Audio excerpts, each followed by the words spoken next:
Os rebeldes do grupo Houthis do Iémen reivindicaram a responsabilidade pelos ataques a 3 navios no Mar Arábico e Vermelho. Os ataques foram efetuados com mísseis balísticos e drones e todos atingiram com sucesso os seus alvos. O primeiro provocou o incêndio de um navio e um tripulante ficou gravemente ferido. Desde novembro que o grupo de rebeldes lança ataques contra navios no Mar Vermelho que acreditam estar ligados a Israel e dizem que o fazem em solidariedade com a Palestina. Navios de guerra da Rússia atracados no porto de Havana e centenas de pessoas a fazer fila para conseguir embarcar. Os visitantes puderam entrar no Gorshkov, uma fragata lança-mísseis russa, mas o submarino nuclear Kazan, ali mesmo ao lado, esteve fechado ao público. Isto apesar de não transportar armas nucleares. Sempre he sido amante de toda esta cosa, me gusta ver los desfiles militares, todos los acontecimientos, me gusta verlo y me gusta estar bien informado. Entre os interessados estavam cubanos, mas também alguns turistas. É uma visita nomás, não creio que é uma ameaça para os Estados Unidos.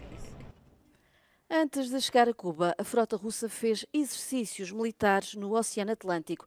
Simulou ataques com mísseis contra outros navios. Foi tudo seguido perto pelos Estados Unidos. Mesmo assim, Washington não considera a visita uma ameaça. O Papa Francisco chegou ao sul de Itália de helicóptero e foi recebido pela anfitriã da cimeira do G7, a primeira-ministra italiana Giorgia Meloni. É uma estreia absoluta. É a primeira vez que um Papa participa numa cimeira dos 7 países mais industrializados do mundo. Francisco vai dirigir-se aos líderes do G7 e pedir mais regulamentação para a inteligência artificial. Isto depois da polaridade provocada pelo chat GPT. Para Giorgia Meloni, a prioridade é a imigração. A primeira-ministra italiana defende mais investimento em África para reduzir a pressão migratória sobre a Europa. Ursula von der Leyen está também na cimeira e aproveitou para defender a luta contra o tráfico de seres humanos e o Pacto para as Migrações e Asilo da União Europeia. Quanto à Ucrânia, foi o assunto de abertura. No primeiro dia, o G7 anunciou um empréstimo de 50 mil milhões de dólares e o acordo para usar ativos russos congelados na ajuda a Kiev.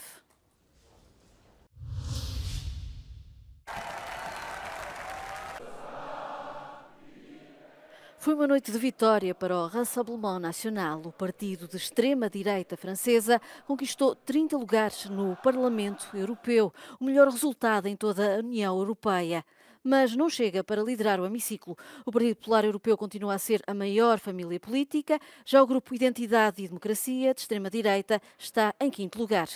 Jean-Paul Garot lidera o partido no Parlamento Europeu. Foi entrevistado pelo podcast da Euronews, Rádio Schumann. Nous constituons un groupe important qui symbolise une montée du souverainisme partout, à des degrés divers, mais partout en Europe. C'est-à-dire que nos concitoyens, particulièrement en France, ont bien compris les enjeux de cette élection européenne, à savoir d'abord que les sujets qui se traitent ici les touchent au quotidien, dans des domaines différents, l'immigration bien sûr, l'énergie. O balanço do Identidade e Democracia foi feito em Bruxelas, na quarta-feira. O encontro da extrema-direita europeia, onde também esteve presente André Ventura, do Partido Português Chega. Uma das estratégias definidas é fazer alianças com outros grupos do Parlamento Europeu. D'ailleurs noué d'excellents contacts avec d'autres groupes, effectivement ECR. J'ai beaucoup travaillé, on a fait un certain nombre d'actions communes avec, par exemple, évidemment les Espagnols de Vox, et aussi avec les Polonais du PiS, où il y a eu aussi quelques rapprochements naturellement. Quanto à alternativa para a Alemanha, a decisão vai manter-se. O partido alemão vai continuar fora do grupo Identidade e Democracia. J'étais bien sûr, en tant que président de la délégation, au groupe qui a décidé de l'exclusion du groupe de l'AfD. Donc nous en sommes là, nous en restons là, et voilà. Et puis je ne sais pas ce qui va devenir de l'AfD. O grupo de extrema-direita está também de olho na Comissão Europeia e não exclui apresentar um candidato à presidência. A guerra comercial entre a União Europeia e a China está a agravar-se, com a Comissão a anunciar quarta-feira que considera impor taxas aduaneiras mais altas aos automóveis elétricos de fabrico chinês. Atualmente, a taxa cobrada é de 10%, sendo que as empresas visadas poderão ter de pagar mais 17% a 33% sobre essa base. O Executivo Comunitário considera que há práticas de concorrência desleal e informou as empresas chinesas em causa que devem dar resposta a essas questões até ao final de junho. This value chain benefits from unfair subsidiarization, which is causing a threat of economic injury to EU battery electric vehicles producers. As estimativas apontam que a China exportou 10 mil milhões de euros em carros elétricos para a União Europeia no ano passado. Num ano, a cota de mercado duplicou para 8% e poderá chegar aos 20% em 2027. Com a imposição de mais taxas aduaneiras, a União Europeia poderá arrecadar 2 mil milhões de euros por ano. Os veículos de marcas chinesas são fortemente subsidiados a nível estatal. Como os custos de produção são baixos, também há muitas empresas europeias que deslocaram o seu fabrico para a China e que poderão ser afetadas pelas taxas. A Associação dos Fabricantes de Automóveis Alemães apela a uma abordagem mais conciliatória. Der Fokus muss auf partnerschaftlichen Lösungen liegen. Deswegen ist es auch wichtig, dass die EU-Kommission dieses Gesprächsangebot, die Hand ist ausgestreckt zu der chinesischen Regierung und jetzt muss die chinesische Regierung dieses Angebot auch wahrnehmen und sagen, ja, wir werden mit der EU reden und wir versuchen eine Lösung zu finden, um von diesen Zöllen abzusehen. A Alemanha, a Suécia e a Hungria são os Estados-membros da União que mais contestam a decisão da Comissão Europeia, que surge depois de um inquérito aberto em outubro passado. Várias marcas alemãs e suecas são produzidas na China e a Hungria tem grande investimento chinês na sua indústria automóvel. Por seu lado, o porta-voz do Ministério do Comércio chinês classificou a decisão da União Europeia como unilateral, infundada e injusta. O governo diz que a Comissão ignorou os factos e as regras da Organização Mundial do Comércio, as explicações da China e os apelos de muitos governos e indústrias que são membros da União Europeia. As temperaturas continuam muito altas na Grécia. Em alguns casos, chegam mesmo aos 40 graus centígrados. As autoridades estão em alerta para possíveis incêndios e exército e bombeiros estão a patrulhar as zonas de risco com a ajuda de drones. Também a Bulgária está a ser afetada por difíceis condições climatéricas. O norte do país foi assolado pela queda de granizo e chuvas torrenciais. Em alguns casos, o granizo tinha o tamanho de uma noz. A tempestade danificou veículos privados e edifícios públicos e também destruiu colheitas.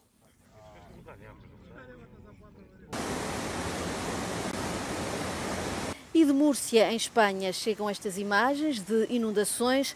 O mau tempo transformou as ruas da cidade em verdadeiros rios. Os bombeiros responderam a mais de 190 pedidos de ajuda, incluindo um casal que ficou encurralado dentro de um carro.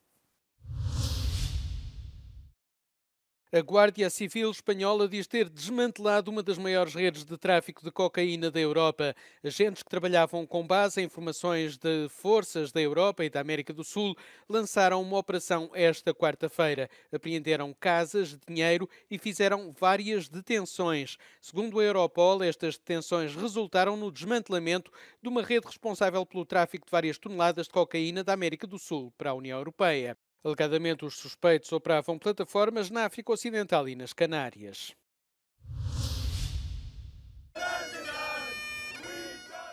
O Euro 2024 começa na sexta-feira em Munique com a seleção escocesa a defrontar a alemã.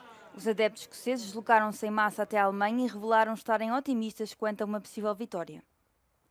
Numa conferência de imprensa na quinta-feira, o treinador principal da Escócia disse que incutiu na equipa o lema respeitar toda a gente e não temer ninguém, e referiu que está confiante com uma possível vitória. We believe we can get a result every time we go to the pitch, otherwise what's the point of going to the pitch? So we've prepared well, we think we're ready and hopefully you see that tomorrow night. A Escócia mostrou durante a campanha de qualificação que pode surpreender ao vencer a Espanha e a Noruega. No entanto, a última vez que ganhou contra a Alemanha foi há 25 anos por 1-0 num jogo amigável. Os adeptos alemães parecem estar mais calmos que os escoceses, possivelmente devido a uma série de derrotas que a seleção sofreu recentemente. A Alemanha foi eliminada na fase de grupos nos 2 últimos mundiais e foi eliminada pela Inglaterra no Euro 2020.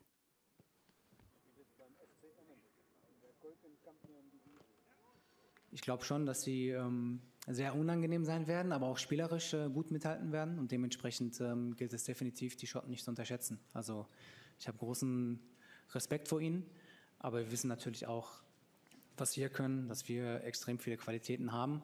Und wenn wir es schaffen, an unser Potenzial ranzukommen, dann bin ich sehr selbstbewusst auch zu sagen, dass wir das Spiel morgen gewinnen müssen. Quem parece estar confiante com a vitória alemã é Bubi, um elefante que vive numa reserva na Turíngia. Bubi lançou uma bola para uma baliza marcada com a bandeira alemã, prevendo com confiança a vitória da Alemanha contra a Escócia. Cerca de 24 equipas de toda a Europa vão disputar um total de 51 jogos antes da final em Berlim, que acontece a 14 de julho.